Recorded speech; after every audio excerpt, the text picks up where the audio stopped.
उसकी शादी से 2 दिन पहले मैं वतन छोड़कर दुबई चला गया और फिर 5 साल बाद वतन वापसी पर मैं बाबा फरीदुद्दीन गंज शक्कर की दरबार पर हाज़िरी के लिए गया।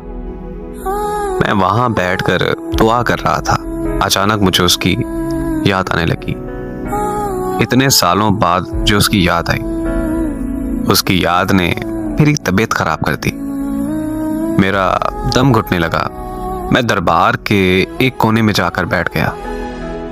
मैं ये सोच ही रहा था कि आज इतने सालों बाद यूं अचानक उसकी याद इस कदर क्यों आ रही है कि मेरी आंख लग गई। फिर जब मेरी आंख खुली तो वो बिल्कुल मेरे सामने खड़ी थी। मेरे लिए ये सब किसी मौजज़े से कम नहीं था, क्योंकि मैं ये कभी सोच भी नहीं सकता था कि हमारी जिंदगी में कभी दोबारा मुलाकात भी होगी। वो मुस्कुराते हुए बस मेरी तरफ ही देखी जा रही थी। इससे पहले कि मैं उससे कोई बात करता, उसे किसी ने आवाज दी और वो वहां से चली गई। मैं उसके पीछे जाना चाहता था, मगर मुझ में इतनी हिम्मत भी नहीं थी कि मैं अपनी जगह से हिल भी सकूं।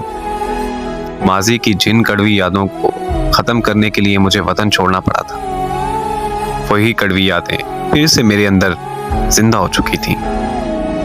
मेरा हर जख्म फिर से ताज़ा हो चुका था। मेरी हालत मज़ीद ख़राब होने लगी और मैं बेहोश हो गया।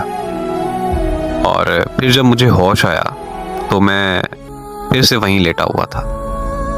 दरबार से घर आकर मैं एक अजीब सी कश्मकश का शिकार हो चुका था कि दरबार पर मुलाकात महज सिर्फ एक इत्तेफाक था या फिर खुदा की मर्जी।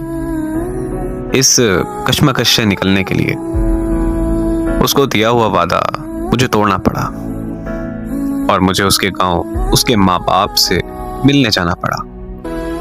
वहां जाकर मुझे यकीन हुआ कि हमारा मिलना महज इत्तेफाक नहीं था, बल्कि उसमें खुदा की मर्जी थी। उसके घर वालों ने बताया कि वो तुमसे शादी करना चाहती थी, लेकिन हम लोगों ने साफ कह दिया था कि खानदान के बाहर शादी नहीं हो सकती। और फिर हम लोगों ने उसकी शादी खानदान में तय कर दी। उसने बहुत ज्यादा शोर मचाया, मगर हमने उसकी एक ना सुनी। काश तब हम उसकी बात सुन लेते तो आज वो हमारे में जिंदा होती।